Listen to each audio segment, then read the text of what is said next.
Morning and welcome to the fourth hearing of the inquiry into allegations of impropriety against agents of the City of Canterbury Bankstown Council. Before I commence, I would like to acknowledge the Gadigal people of the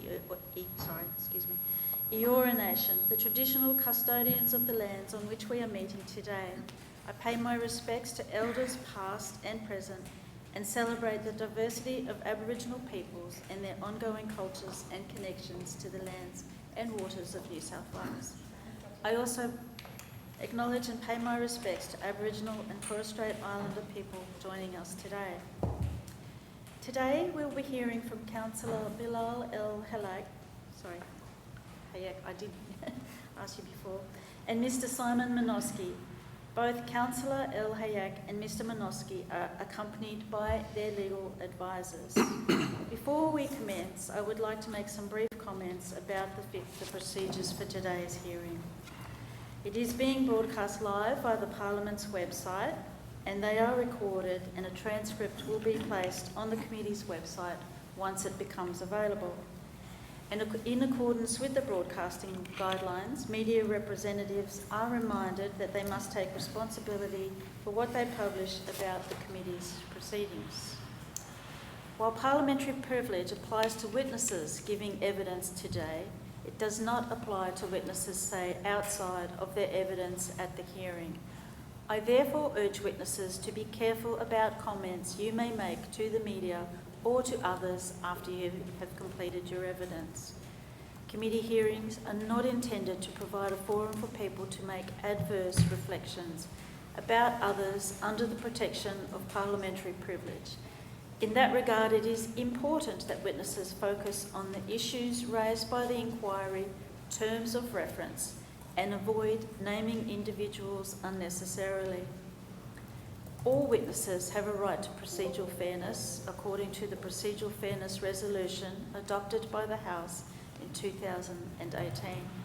I note that in accordance with that resolution and with the prior agreement of the committee, the witnesses appearing today are accompanied by and will have reasonable opportunity to consult their legal advice their legal advisors during the hearing. If witnesses are unable to answer a question today and want more time to respond, they can take a question on notice. And the committee has resolved that written answers to questions taken on notice are requested to be provided within 48 hours of the provision of the transcript. In terms of the audibility of the hearing today, I remind both committee members and the witnesses to speak into the microphone. And finally, could everyone turn their mobiles to silent for the duration of the hearing. I now welcome today's first witness, Councillor Bil El-Hayek. Could you please state your name and position titles and swear either an oath or an affirmation, please? Bil El-Hayek, Councillor, City of Canterbury, Bankstown. I swear that the evidence now about to be given by me shall be the truth, the whole truth, and nothing but the truth. So help me God.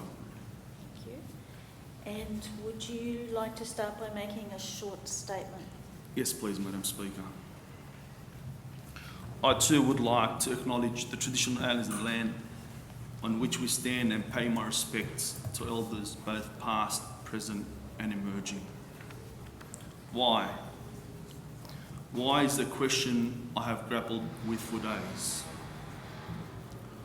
For those of you who don't know me, I came to this country at a very young age, without a word of English. Ever since then, I wanted to give back and serve the community. So I got involved in politics and was elected as a councillor in 2017.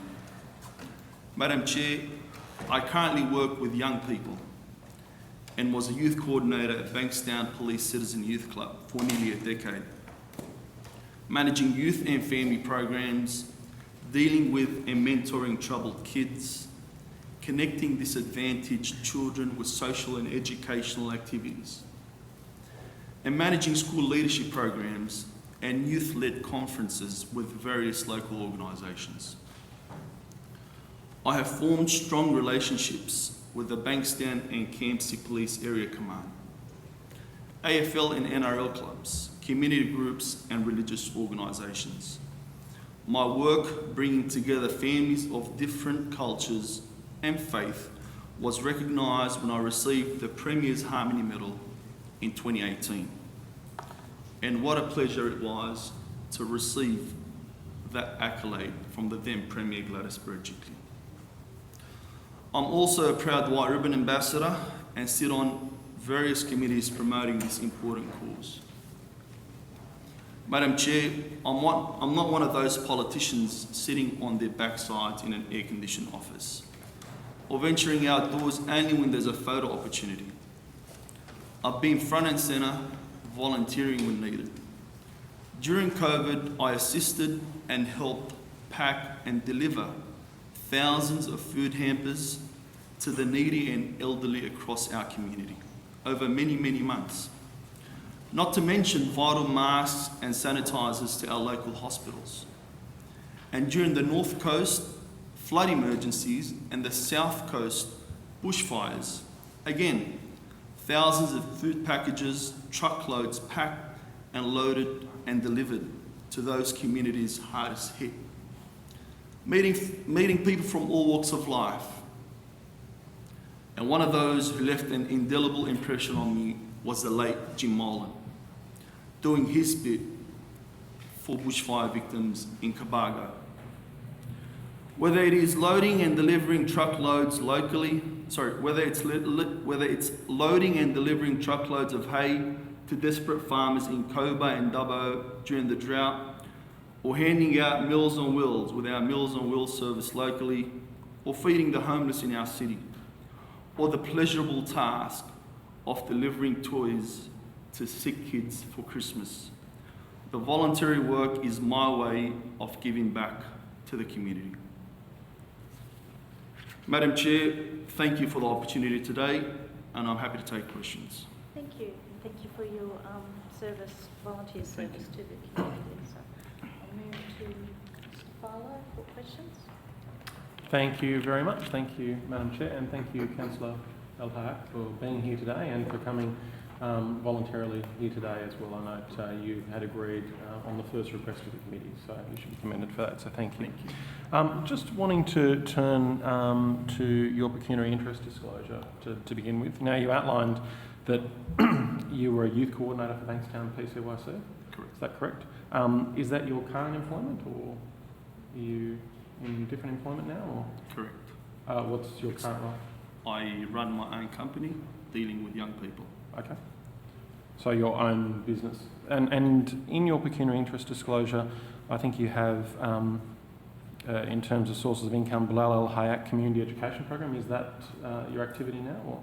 Correct. Yep. You also have listed Matten Proprietary Limited, and you list that as multi-purpose. What is Matten Proprietary Limited? Youth work. Okay. Youth work? And community service. Okay. Youth work. And that's different to your community education program, is it, or? Well, community education program, I run a martial arts Okay. thing, so Okay. I do that. So that's the different. Correct. Okay. And in terms of your role with the PCYC, did you finish your employment there on good terms? I think that's outside the terms of reference, Madam Chair. Well, I think you talked about your role with the PCYC from the beginning, and Yeah. you used it as part of your opening statement. Well, of point the of 10 order, years what has it got service. to do with... Well, Mr El-Hayek has raised that today. Well, that's part not the point. The point is that the terms of reference are about his involvement as a councillor on Canterbury Bankstown Council. He's come here voluntarily. He's provided information to the committee. I don't think that, the situation with his previous employment has very little to do. I think In fact, nothing. a member can choose the question they ask, and the witness may choose how they answer that question. I will let the questions in order. Okay, thank you very much. So, Councillor El-Hayek, so just to ask that question, in terms of your employment with the PCYC, did that end on good terms? Yes. It ended on good terms? Okay. There were no issues that were raised in terms of your departure? Did you receive a reference from them? What are you exactly referring to, Mr. Farmer? Well, I'm asking a question. You said it ended on good terms. Did you receive a reference from them? I don't Well, understand. point the of question. point of order. I think just to be clear that there's an implication, I think, in the question that if he didn't receive a reference, there might be some issue. I think that's a pretty fair conclusion. I think that's what he might be getting at. So I think it's best to be forthright if that is the case. Well, I'm asking Councillor El-Hayek, did he end on good terms? He has said yes, and then I'm asking him, did he receive a reference? Well, And what has that got to do with the terms of reference of this committee? The committee chair has already allowed the question as part of... Well, no, this is a new committee question. I'm inquiry. raising the question again. How is this within the terms of reference? It relates to an issue that has already been raised by Councillor El-Hayek with his service with the PCYC. to the point of order, there's references and there's references. There's a certificate of service, which is for a period of time that a person might serve, and that's one thing. The word reference is a bit loaded because references tend to be more personal things that a person as an employee who's leaving employer might seek as a request. And there's variations thereof in terms of what one might receive. So the matter of a certificate of service is the more legal provision in terms of what a person, which sort of describes when they started, when they finished, in sort of a very sort of explicit way. References can be different things and mean different things to different people. So I just think if you want to pursue this line of questioning, which I agree with Honourable Penny Sharp, I think it's fair to explain to the witness, what you mean by reference. Well, the witness has the opportunity. You can take the question on notice if you need to look at your records. I don't understand the question. Well, did you receive a reference? It's a pretty clear question. You can say yes, you can say no. From memory, it was yes. Yes, okay. Was there any allegations at the time of you misusing entitlements of the PCYC? Madam Chair, this is outside the terms of reference again. I'm not here to answer questions for a previous employment. I think that this goes to Yeah, I the... was going to say that it's a question following on from the first question that was asked. You did, in your opening statement, make reference to PCYC, so I think it is in, question is in order. What's the question again, Mr. Farmer? The question was, were you at any stage under investigation, or were there allegations that you'd have misused entitlements of the PCYC? I believe not. Okay, you believe not? Absolutely. So that was not around the circumstances of your departure from the PCYC? No. Okay, I'll leave it there then. Leave it there. Thank you for joining us today. I wanted to turn to the developer donations issues that were reported on in the Australian last week. I assume you've read that article.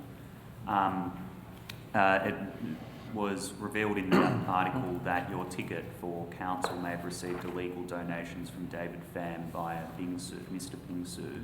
I think the trading name is now Snow Blossom. Is that correct? So sorry, I'm trying to understand the question. It's a very broad. Can you just be a bit more particular with your questions, kindly? Sure. Have you read the article? Briefly. Australia? Do you have any response to the article? No? Well, what's your relationship with Mr. David Pham? I have no dealings whatsoever. Never met him? Never. Have you had a conversation with the mayor about David Pham? Absolutely not. So you're not aware of David Pham's ownership structure of Mr. Bingsu? No. Not aware of the new trading name, Snow Blossom? Means nothing to you? No. Are you aware of Mr. David Pham having, or his associated entities having any properties in Canterbury, Bankstown? No. Have you ever visited Mr. Bingsu? No.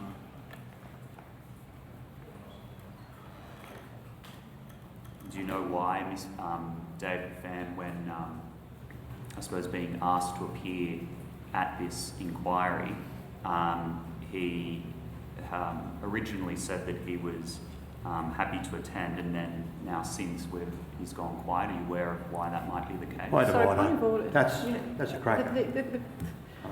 The witness has just said that he doesn't know the person and he hasn't spoken to him. He's unaware of it. How on earth would he know why Maybe on the Mr. grapevine. Fan has decided? Well, I just think that. I mean, The witness is not a has mind clearly reader. he's not a mind reader, and he's indicated previously that if he knew Mr. Fan, well, perhaps he'd have a line of questioning. But given the previous answers, I think that question's just speculative at best. Well, withdraw your fishing licence because you're doing some good fishing. So. Well, I assume you haven't heard anything on the grapevine then, but I'll hand over to Mr. Barlow on a new line of questioning. Well, are you familiar with Barbecue City at all? Yes. Yes. So, do you know who owns Barbecue City? No. No. Okay. So you visited Barbecue City before, have you? Or I often or occasionally eat at Barbecue City. yeah. My family and I love to eat Korean food, Mm-hmm. and on occasions I go because it's nearby and Yep. it offers halal options. Sorry. And Offers halal options. okay, halal option. Sorry. Halal, yep. Yeah. And I take it you pay for all your food when you Absolutely, go. yeah. Yeah, of course. Do you know who works there? Is there somebody you're familiar with or that or? No. No? Okay. So Barbecue City, of course, was a significant donor. I think it donated at the cap to your campaign. Were you the one who was able to solicit that donation? No. No? Do you know who solicited that donation to your campaign? The mayor did. The mayor? Okay. So the mayor's also a frequent donor at Barbecue City, is he? Or? It's a matter for the mayor. I don't know. Okay. I think you So asked those haven't- questions at the previous. Well, you've never been to Barbecue City with the mayor, or? No. Okay, you go there separately. And are you familiar that Barbecue City is also linked with Mr. David Pham? No. No? So you said you didn't know Mr. David Pham. Do you think it's odd that two, what would say, relatively small businesses within the area have donated $20,000 to your campaign? Point of order. I mean, it's just such a gotcha question. Asking him to effectively reflect on himself on a hypothetical question. I mean, I just think the line of questioning is just, it's just like throwing out fishing nets. I just think if you're going to ask the questions, they should be to the point. Is there a point of order, Greg, or do you just want to Yeah, comment on the that's questions? to the point of No. order. I mean, the line of questioning, it's just Point of order. It's relevant to the... Okay. So you don't think it's in any way, shape or form strange that two small businesses would be providing so much to a political campaign? a point of order. What does strange mean? Well, you can look it up in the dictionary, Greg. We're in a library.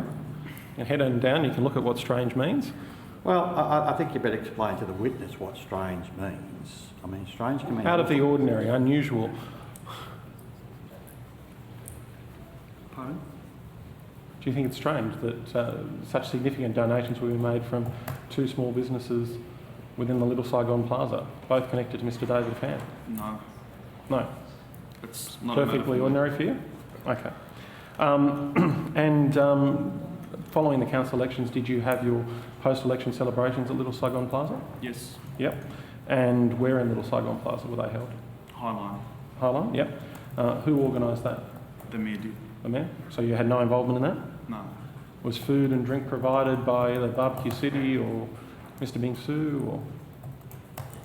There's a number of questions there. Yeah, well, What's the Was exact question? food, drink, items provided by either Barbecue City or Mr. Bing Su for that celebration? I don't know Mr. Bingsu. Okay. We've made that very clear. I've never met him. There was food at the venue provided by the Highline. Okay. All by the Highland? Okay. And who paid for this celebration? The campaign did. The campaign? Okay. Now, do you know Mr. Justin Jung Min Roo from Barbecue City? No. No? You've never met him? Or Oh, you might have, but don't know him by name or person? Okay. You don't have any contact details for him or the like? I believe not. No? Okay. Now, you've advocated for the hospital to be located on the TAFE side, is that correct? Yes. Yep.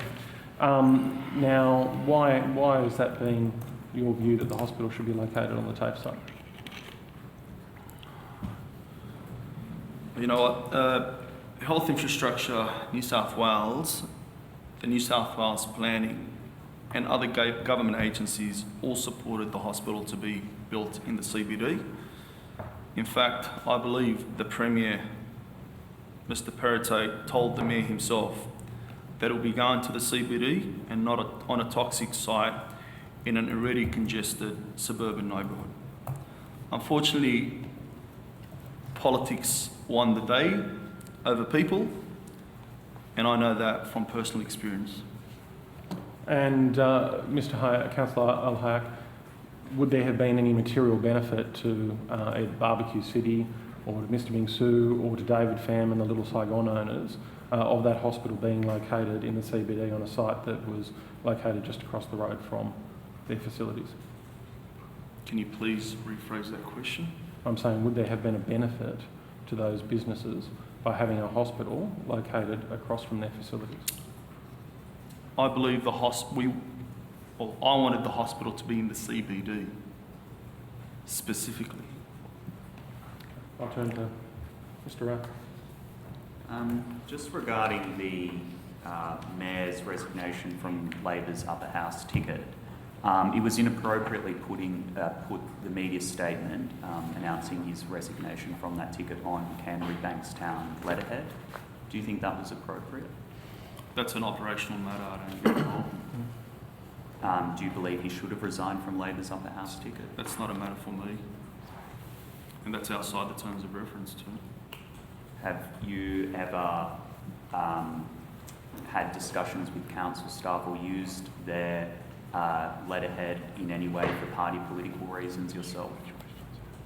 So which question? There's been multiple questions in that question. What are you exactly asking? Have you ever used council letterhead for party political activity? No. Are you aware of any other councillors using letterhead for party political activity? No.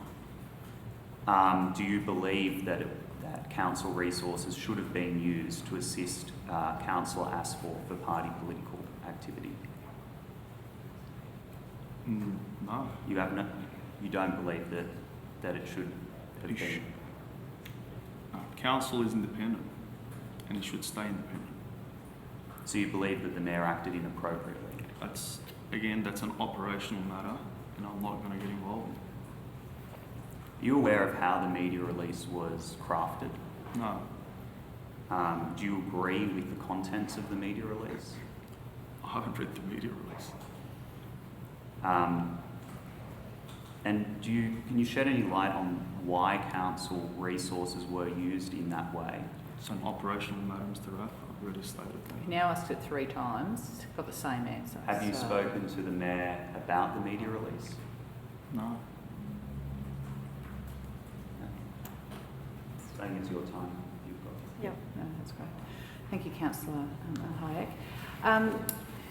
We've covered some issues here today. Is there anything that you want to clarify in relation to any of the answers that you've given today, or is there anything that you believe that hasn't been picked up in relation to these matters? I just want to say that I'm here on my own volition.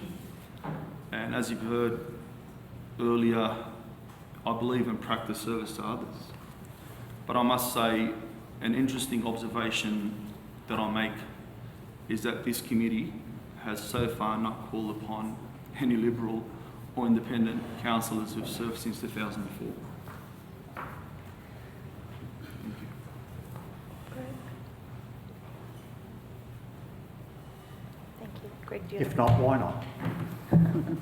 So no questions? There's been some history. You could have called them. Well, we have called some of them, they refused to reply. If you really want to get into it, we could do that. Thank you for your time today. Thank you, Madam Chair. As I said before, but I don't think you had any questions on notice, but if you did, you have 48 hours from when you received the transcript to answer, but I don't think you had any questions on notice. So again, thank you for your time and pleasant trip home. Thank you so much. Thank you. Thank you, members of the committee.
you. So Mr Manoski is accompanied by his legal advisors today. So I welcome Simon Manoski. Could you please state your name and position titles and swear either an oath or an affirmation?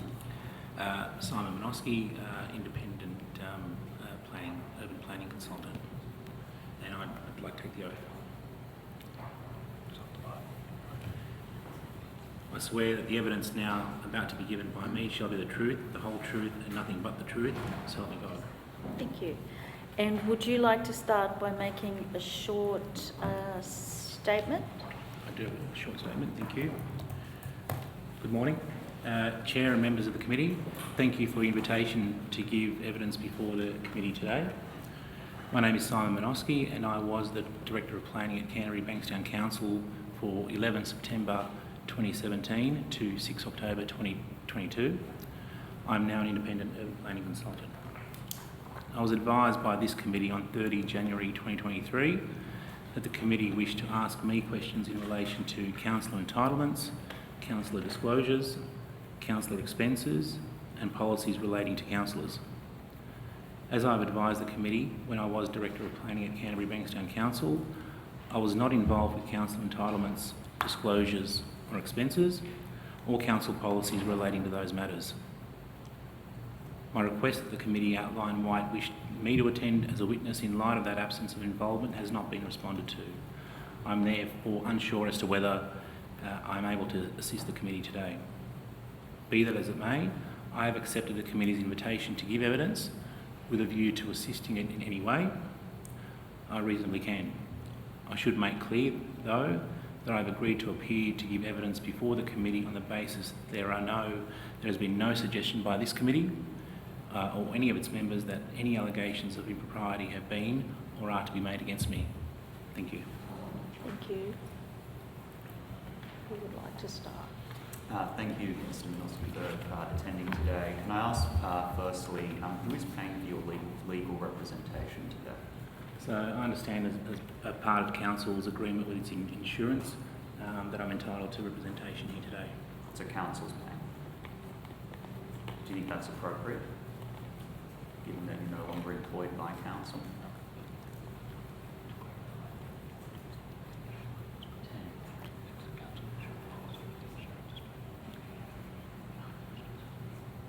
So it's not the council that pays for the representation, it's the council's insurer. I don't have a view whether it's appropriate or not. Well, I understand that. The Council pays for the insurance, so they are in fact paying for your representation. No, they're not. Point of order. Madam Chair, I think it's important this may not have been made completely clear to the witness at the time and his representatives that a question, and particularly if it has some detail and complexity associated with it, may be taken on notice. Whereby there may be the time to, in a more considered, detailed way, examine what's being requested and asked for. I'm not telling the witness how to answer questions, but rather ensure that he understands the process of taking a question on notice if he believes that's the need to do so. Yes, I did. I'll move on from the insurance and legal representation issue. But can I say, have you had any contact with Canterbury Bankstown Council about your appearance today? No. With the mayor? No. The GM? The GM's reached out to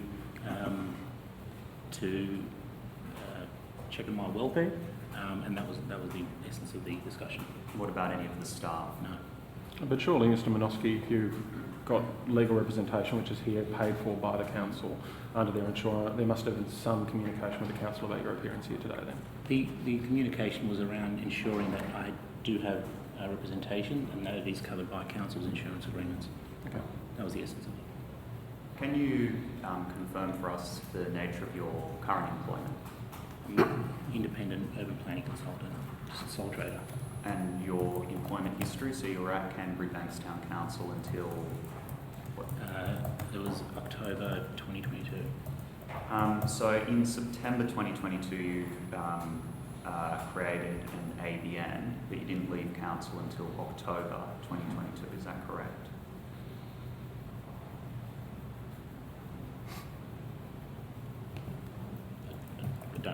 date that we Could you created. take that on notice? So I'm just looking at a ABN Mhm. website that says it was created in September and then you left council in October. So if you could take that on notice. When did you pick up your first clients? I don't recall. It was after we had left council. After you left. Do you have any clients within the Canterbury Bankstown area? No. No clients in Canterbury Bankstown. I have clients, and we do work for those clients. There is no projects that I'm working on within the city of Canterbury Bankstown. Not specific names of clients, I understand that, but what types of clients would you have, for instance? It's those who are seeking planning advice in relation to proposals, And they're all outside of the LGA? all outside of the LGA. Thank you. Mr Manoski, so your period of being the Director of Planning, I take it through that period you had involvement in the master plan? One of my functions was to oversee the strategic planning unit of council, strategic land use planning, and that team was responsible for preparing the master plans for Bankstown and Campsie most So recently. effectively you had oversight of the team that was working on the master plan, is that correct? But were you involved in the master plan, its creation itself, or and those sort of processes going through determining the master plan, determining zonings and the like, or was that done at arm's length from you by somebody else? The team that, yes, I do have oversight of prepared those master plans, but if I can just provide some context, the master plans are prepared over a number of months, years in fact, in terms of its makeup. There were multiple teams from across council that provided input into those master plans. There were multiple consultants and specialists that provided input into those master plans, into the creation. There's a number of elements that are involved in preparing those master plans. Now, the member for Bankstown made allegations within Parliament that certain developers were given favourable treatment in the Bankstown master plan process. Do you have any response to those allegations? No? And when it came to the Bankstown City master plan process, did you meet with any developers as part of that process? No, I didn't. No. No. So there were no forums or engagement with developers at all? There were forums with industry. Yeah. They were undertaken by the staff, and where there were meetings with landowners or applicants, that was done with a probity advisor, together with a probity advisor, appropriately so. I didn't have any meetings with those. Okay. Now, the master plan proposes the West Terrace car park to be open space, is that correct? Public space. Yep. And was that always the plan with the master plan, or did that change? As I've said, the master plan went through months, years of work. One of the matters that was identified was a need for additional public space if a centre is growing, and I need to explain, the Bankstown has been identified for a number of years by the government as a strategic centre. It was also identified by the Greater Sydney Commission as a collaboration area, with a clear focus in terms of how Bankstown itself would evolve and grow and change. And so it's gone through a number of processes. It's been identified by the council itself as the primary centre in the Canterbury Bankstown local government area. So there's been, there's a long strategic planning process to get to where the master plans have been. Thank you very much. Now, Mr Manoski, are you familiar with the Bellevue venue? I am. Yep. Did you ever meet the site owners or representatives? No. No? And when it came to the master plan, in terms of your engagement, you were managing those staff who were working on it day and night, I suspect. When it came to that master plan, were you also engaging with councillors about the master plan process? We weren't actively engaging with councillors on the master plans, no. There was a report that needed to come to council based on all the work that had been done, the investigative work, the evidence, the analysis, the testing, and naturally that is a decision that needs to go to council.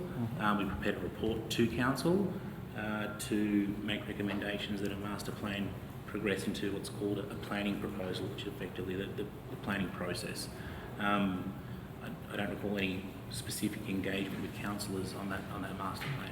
So through this iterative process over many years, I think from about 2014, would that be correct? Or No. no?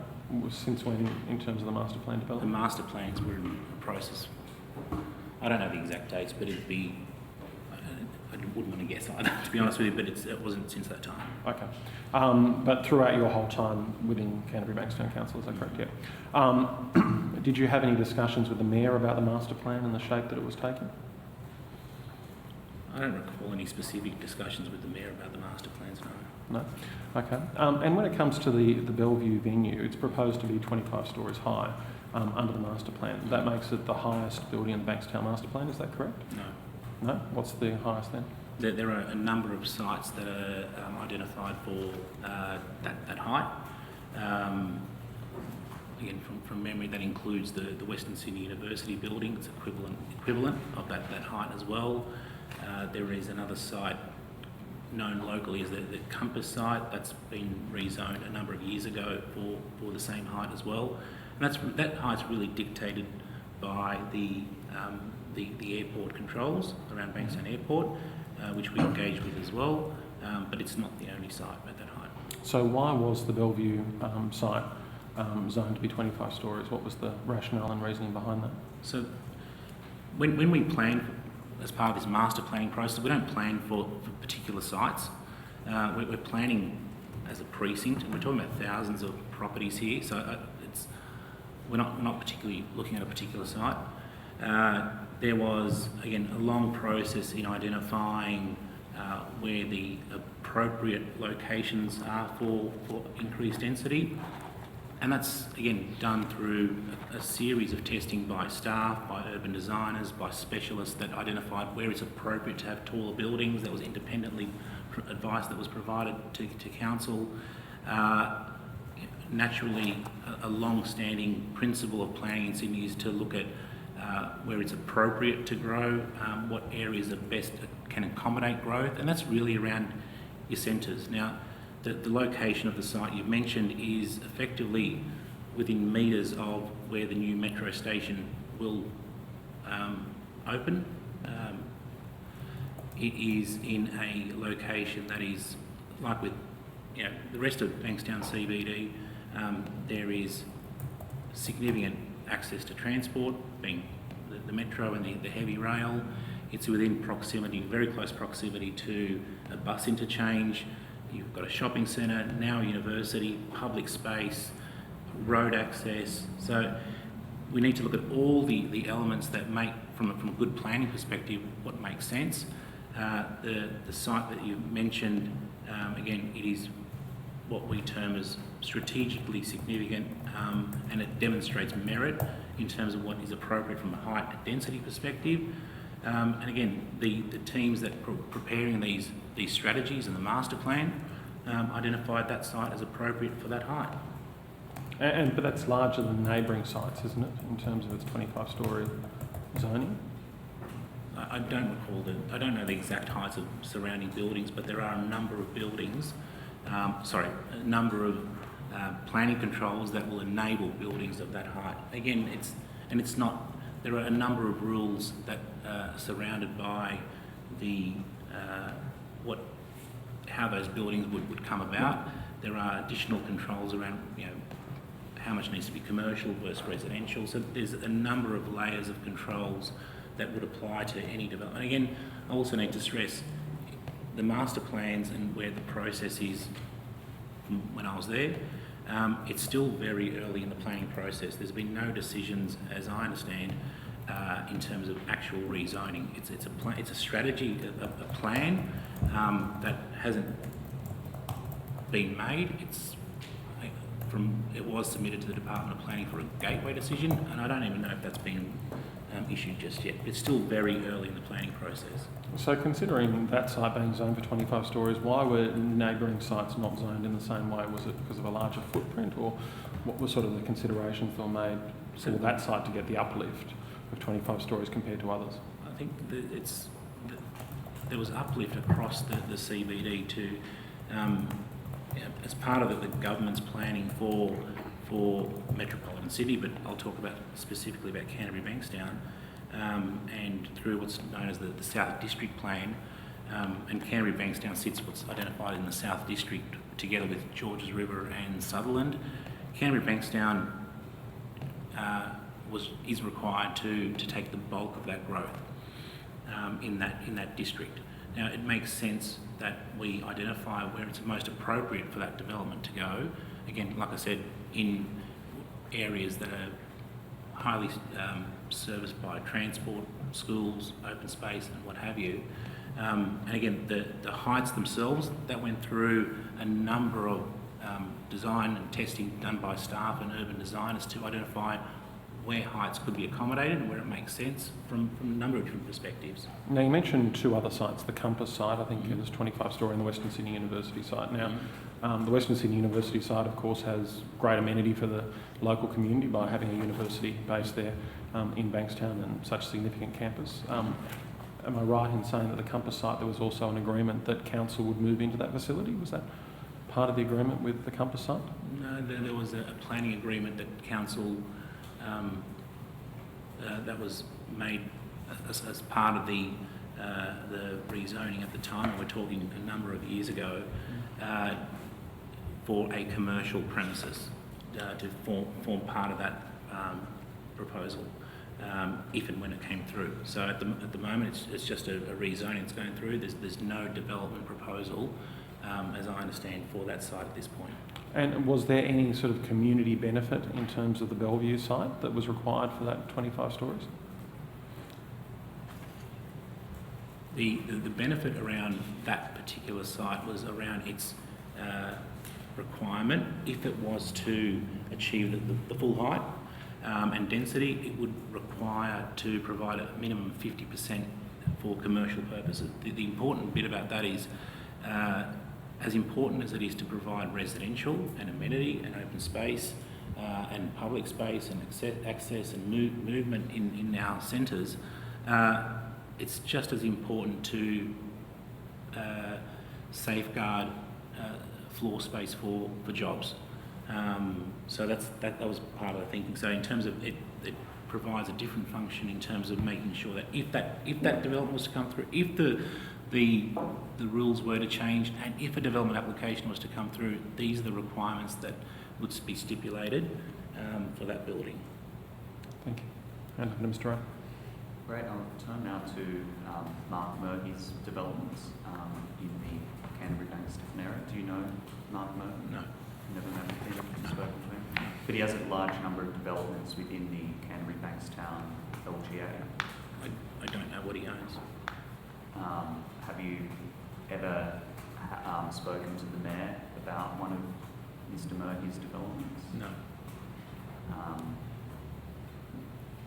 Are you aware of the Gateway 443 Chapel Road development? No. Or the NKM Residences 61 Rickard Road? No. 136 Chapel Road? No. 465 Chapel Road? Sorry, I didn't hear that. Didn't hear that last one, sorry? Murphy's Towers 465 Chapel Road? No. Are you aware of that development at all? No involvement? No involvement at all. What about the Mark 74 Restwell Street? No. Any knowledge of that? Does that mean anything to It you? doesn't mean anything to me, no. Or 60 Meredith Street? No. No, it doesn't mean anything to you? No involvement. As a development? No. There are many buildings in Bankstown. I'm sure there are. It doesn't mean anything to me, no. Yeah. 2 Arthur Street? No. Do you know where Bankstown Square is? I know where Bankstown Square is. I grew up in the area. The train I know station it well. is, maybe. No. It's across from the Bellevue Function Centre. Mr Manoski, just turning to another item in the LAP, and I asked the General Manager about this the other day, which is the zoning in Brett Street in Revesby as well. So one side of the road is zoned 6 stories, the other side is zoned 4 stories. Can you outline for the committee what the rationale of that is? I don't know Brett Street that you're talking about. I'm not familiar with the circumstances, to be honest with you. Okay, so that was not under your, remit or that when you were in council? No, so if Revesby, Yeah.